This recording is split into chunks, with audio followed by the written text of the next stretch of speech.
Poets, philosophers, and seers have always concerned themselves with the idea of a true self, and the betrayal of the self has been a typical example of the unacceptable. From its beginnings over 500 years ago, the ideal of authenticity has been embedded in the value system of modern Western civilization. Shakespeare's words, "To thine own self be true," reflect as well as any others what authenticity has meant to the Western mind. Each of us, according to this ideal, has our own path to tread, but despite its significance in the West, very few people live up to the ideal of authenticity. To shy away from the task and to seek comfort in conformity is far more common. In this video, we'll explore what it means to live authentically and the benefits of doing so. If the ideal of authenticity is to have any merit, a true or real self must exist, at least as a potentiality within each of us. While such a conception of the self may seem vague and indefinable, numerous thinkers have attempted to elaborate coherent positions regarding its existence. The psychiatrist Donald Winnicott conceptualized the true self as the source of one's spontaneous and creative energies, the sort of which are abundant in children at play, but often repressed in adulthood. William James likewise envisioned the true self as the palpitating inward life, while the psychotherapist Karen Horney described it as the alive, unique personal center of ourselves, the only part that can and wants to grow. The task of living authentically has two elements. First, we must become aware of the existence of our true self, a task which requires self-reflection and introspection. And secondly, we must express this true self in our day-to-day lives. Taking these actions may be necessary to live a fulfilling life, for as the Gospel of Thomas says, "If you bring forth what is within you, what you bring forth will save you. If you do not bring forth what is within you, what you do not bring forth will destroy you." In the lives of most, however, the true self is denied and given little opportunity for expression. Rather, in response to feelings of insecurity and vulnerability, or a general apprehensiveness about life, many people develop what is called character armor, or a false self. Character armor is formed due to the fear that our true self, being an expression of our uniqueness, will be rejected and perhaps ridiculed by others.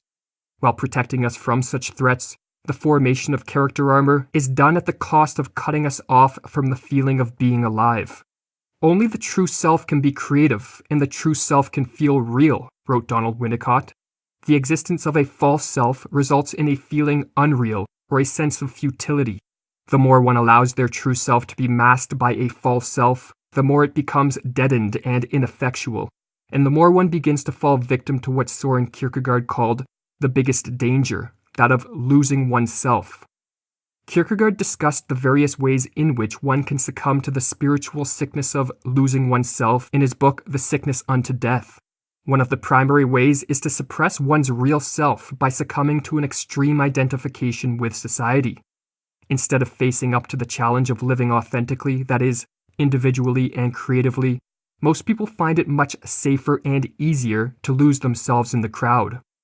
What we call worldliness, Kierkegaard wrote, simply consists of such people who, if one may so express it, pawn themselves to the world.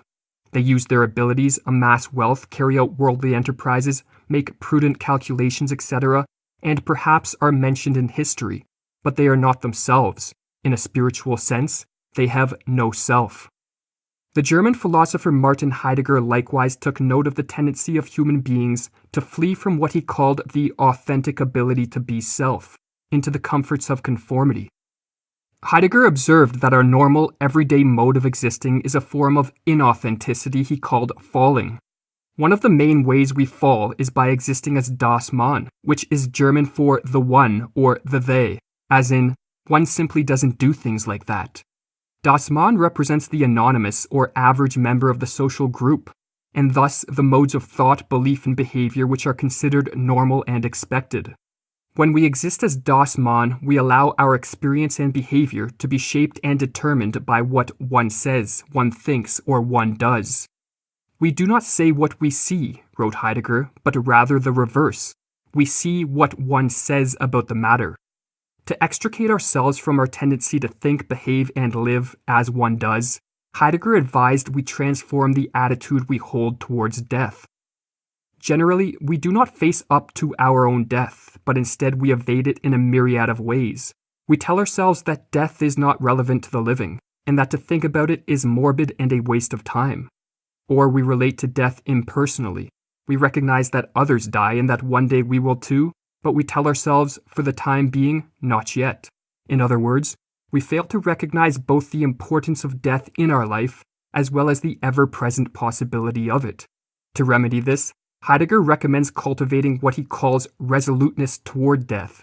He advises running ahead toward it and relating to it with anticipation, that is to say, of living with an awareness of the importance of death and of the fact that our end could come at any moment. Adopting this stance is what Heidegger calls being towards death. Such a way of being is difficult.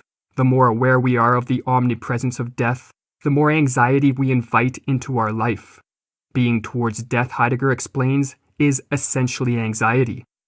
Yet for Heidegger, this anxiety is also the key to freedom and authenticity. In existing as Das Mann, we take the values of our society for granted and immerse ourselves in social roles and societal games. To use Heidegger's terminology, we tend to do what one does without question.